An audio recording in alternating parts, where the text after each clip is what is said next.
Em nome do Pai que me criou, do Filho que me resgatou e do Espírito Santo que me santificou. Divina vontade reina na minha vontade. A minha mãe, eu te amo e tu me amas, dá-me um gole da divina vontade para minha alma. Me abençoa, Mãe, para que todas as minhas ações sejam feitas diante de vossos olhos maternais. Vinde, Espírito Santo, vinde por meio da poderosa intercessão do Imaculado Coração de Maria, vossa amadíssima esposa e nossa mãe. Amém. Livro do Céu, volume 3, capítulo 73, de 21 de maio de 1900. O estado mais sublime é desfazer o nosso querer no querer de Deus e viver da sua vontade. Esta manhã, meu adorável Jesus não vinha.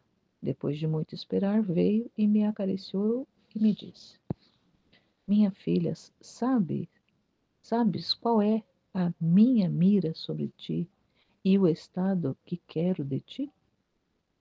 E parando um pouco, acrescentou: O olhar que tenho sobre ti não é de coisas prodigiosas e de tantas outras coisas que poderia obrar em ti para mostrar minha obra, senão que minha mira é te absorver em minha vontade e te fazer uma só coisa com ela, e fazer de ti um exemplar perfeito de uniformidade de teu querer com o meu. Este é o estado mais sublime, é o prodígio maior, é o milagre dos milagres, o que de você quero fazer. Minha filha, para chegar perfeitamente a fazer um nosso querer, a alma deve tornar-se invisível, deve imitar-me a mim, que enquanto encho o mundo com tê-lo absorvido em mim e com não ficar absorvido nele, torno-me invisível e de nenhum modo me deixo ver. Isto significa que não há nenhuma matéria em mim, senão que tudo é puríssimo espírito. E se em minha humanidade assumida tomei a matéria, foi para assemelhar-me em tudo ao homem e dar-lhe um exemplar perfeitíssimo de como espiritualizar esta mesma matéria.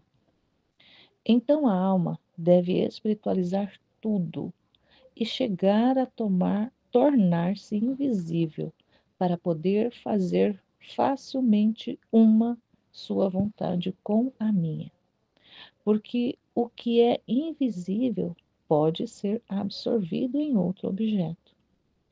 De dois objetos com os quais se quer formar um só, é necessário que um perca a própria forma. De outra maneira, jamais se chegaria a formar um só ser. Que sorte seria a sua se, destruindo a si mesma, até se tornar invisível, pudesse receber uma forma toda divina? E mais, tu, com ficar absorvida em mim e eu em ti, formando um só ser, virias a reter em ti a fonte divina.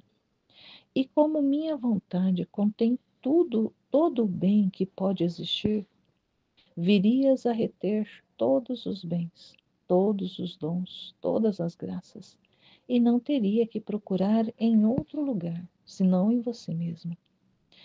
E se as virtudes não têm confins, estando em minha vontade, segundo a criatura possa chegar, encontrará seu termo, porque minha vontade faz chegar a adquirir as virtudes mais heróicas e mais sublimes que a criatura por si só não pode superar.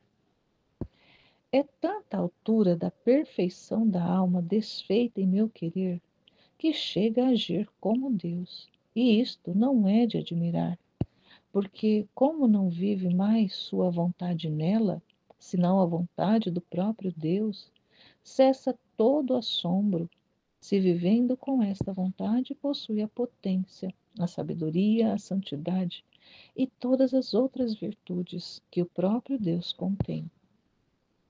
Basta-te dizer, para fazer que você se apaixone e coopere o quanto puder por sua parte, para chegar a tanto, que a alma que chega a viver só de meu querer é rainha de todas as rainhas, e seu trono é tão alto que chega até o trono do Eterno e entra nos segredos da Augustíssima Trindade e participa no amor recíproco do Pai, do Filho e do Espírito Santo. Oh, como todos os anjos e santos a honram, os homens a admiram e os demônios a temem, descobrindo nela o ser divino. Ah, Senhor, quando é que me vais fazer chegar a isso? Porque não posso fazer nada por mim. Agora, quem pode dizer o que o Senhor infundia em mim com luz intelectual sobre esta uniformidade de querer-vos? É tanta altura dos conceitos que minha língua não bem treinada, não tem palavras para expressá-los. Apenas pude dizer isto pouco, se bem disparatando, do que o Senhor, com luz vivíssima, me fez compreender. Tudo isso que o Senhor fala aqui. A Luísa recebeu uma luz intelectual. Ali Deus revela, através de uma luz intelectual para ela, essa verdade que ele está falando, da uniformidade dos querer, do querer humano fundido no divino. E mesmo ela tendo essa compreensão interna ali, essa luz intelectual, ela não consegue verbalizar, porque é muito alto os conceitos que ela compreendeu e não tem ali palavras para poder expressar. Que dirá nós então, Senhor?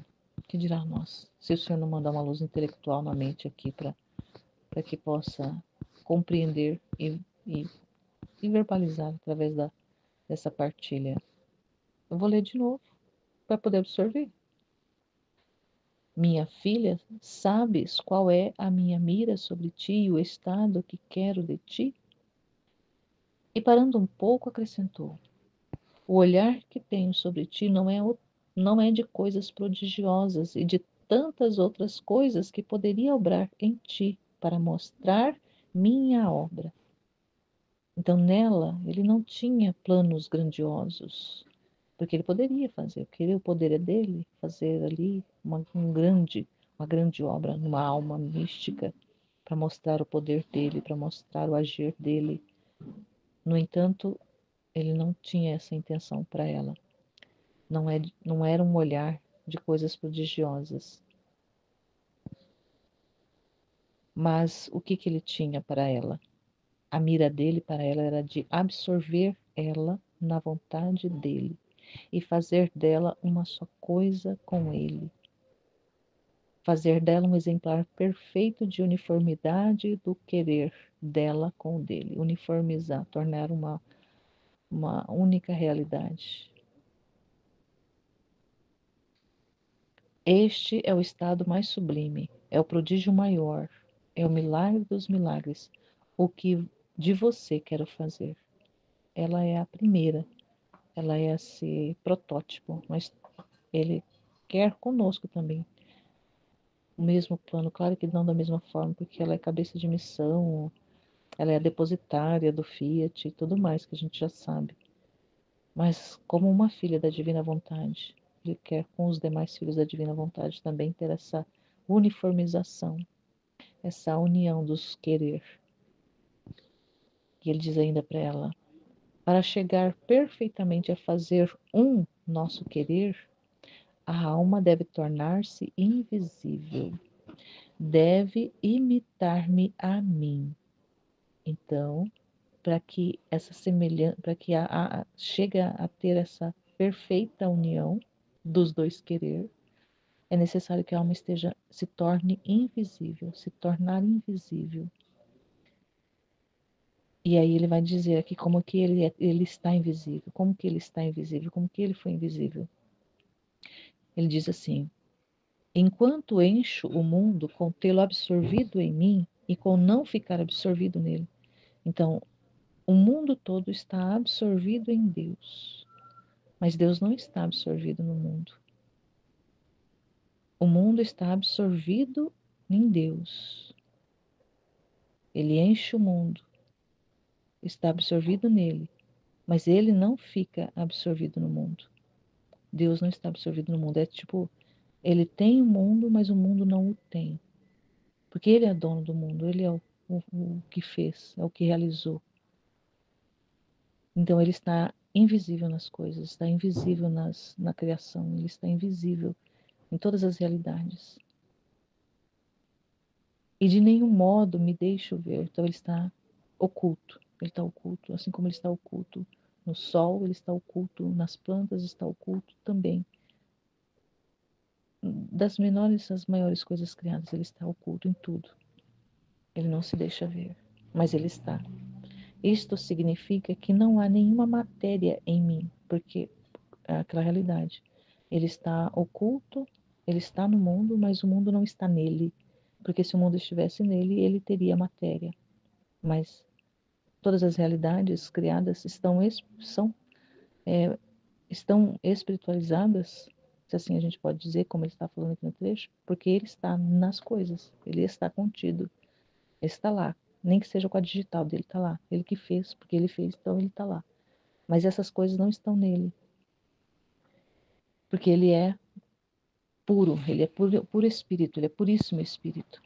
E se em minha humanidade assumida tomei a matéria, foi para assemelhar-me em tudo ao homem e dar-lhe um exemplar perfeitíssimo de como espiritualizar esta mesma matéria.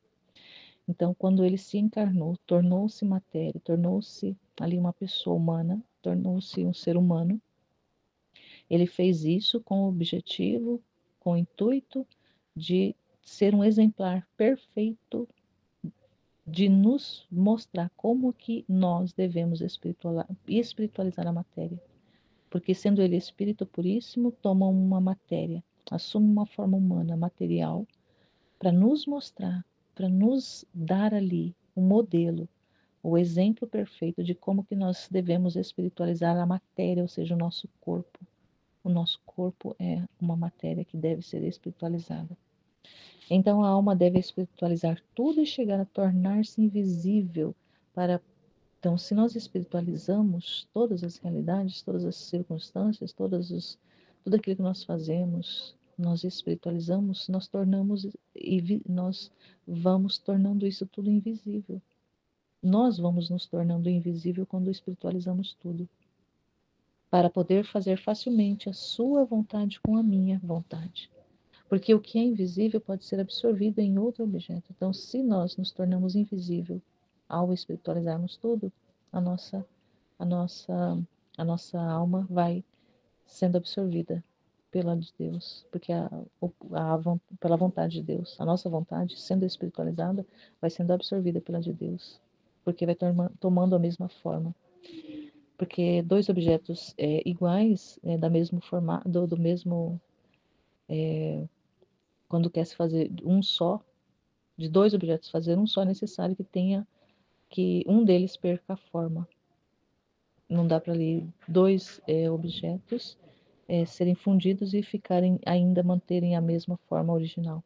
Uma delas perderá a forma original.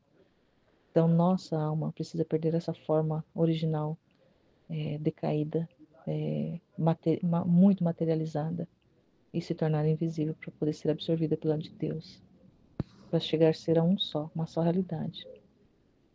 E aí ele vai dizer: que sorte seria a sua se, destruindo-se a si mesma até se tornar invisível, pudesse receber uma forma toda divina. Nossa, seria maravilhoso, né? E mais, tu, com ficar absorvida em mim e eu em ti, formar um só ser.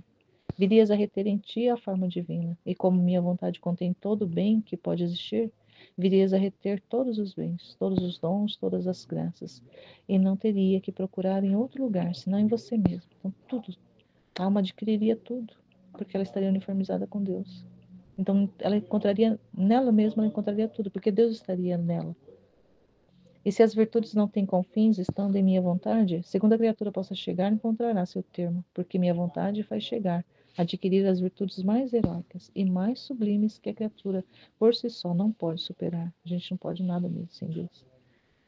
É tanta altura e a perfeição da alma desfeita em meu querer que chega a agir como Deus. E isto não é de admirar, porque como não vive mais sua vontade nela, senão a vontade do próprio Deus, cessa todo assombro. Se vivendo com esta vontade, possui a potência, a sabedoria, a santidade e todas as outras virtudes que o próprio Deus contém. Basta dizer que para fazer que você se apaixone e coopere o quanto puder por sua parte para chegar a tanto, que a alma que chega a viver só de meu querer é rainha de todas as outras. É rainha de todas as rainhas. E o seu trono é tão alto que chega até o trono do Eterno e entra nos segredos da Augustíssima Trindade, e participa do amor recíproco do Pai, do Filho e do Espírito Santo. Ó, como todos os anjos e santos honram, os homens admiram e os demônios temem, descobrindo nela o ser divino. Nossa. Então, olha só, para poder convencê-la e para convencer a nós, ele está dizendo: se, olha só o que, que você recebe, o que vai acontecer com você se chegar a esse ponto de ser totalmente fundida ali, ser uma única coisa, ter a única vontade, ser a de Deus ali operando, sendo, existindo, vai ser rainha de todas as rainhas e vai ter um trono tão alto que vai chegar até o trono do Eterno, do trono da Augustíssima Trindade. Meu Deus, é tanta coisa, Senhor. E assim como a Luísa, eu rezo: ah, Senhor, quanto que é que me vais fazer chegar a isto? Porque não posso fazer nada por mim. E a gente não pode mesmo. Mas a gente pode uma coisa, a gente pode desejar, a gente pode ter a intenção, eis-me aqui, Senhor, desejar profundamente que isso se torne uma realidade. Quando isso vai se tornar real, Senhor, eis-me aqui, para ser o que o Senhor quiser, quando o Senhor quiser. Amém, filhos.